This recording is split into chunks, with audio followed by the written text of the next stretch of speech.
Today I'd like to demonstrate my TechSew 611. Now I've upgraded this from the original and added quite a few Sailrite bits to it. So this would include the feed covers, and as you can see I've put on the stitch length regulator. Then I've got the monster wheel.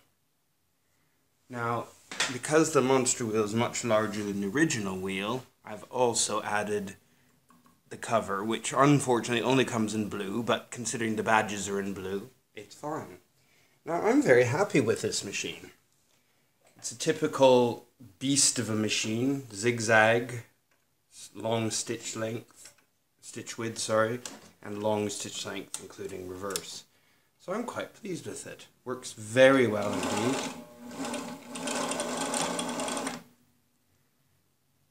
And we'll move it forward a bit now. Got very, very good control. So I've got a piece of leather here. And I've got the handle taken off, but you can turn that, of course, free.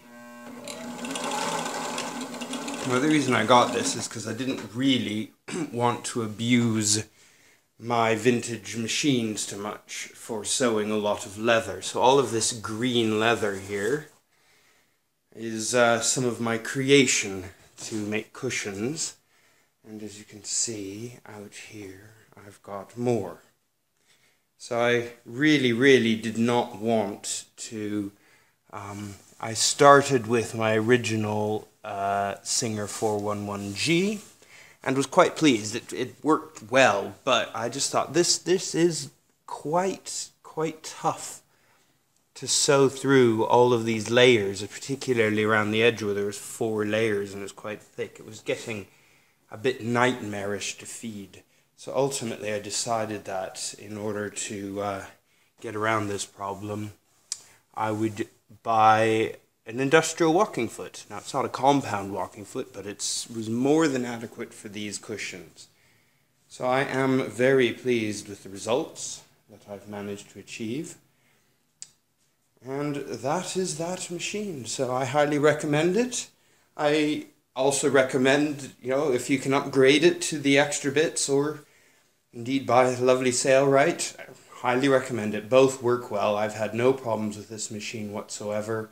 Used it well, and looking forward to many hours. Set it in a table with all my Singers fit, though it's not original Singer table.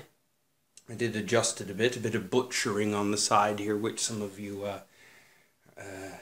wood people will be a little horrified with, but I had no choice, and I'm not a woodworker, so if you feel like sending me an oak top, feel free. I will accept a Singer oak top to fit in this. It will look much nicer than the butchering I've done. But I do treadle as well, so hence why this is sticking up slightly there, if you can see the treadle cable, the treadle belt. And that is that machine, so I'm very happy with that.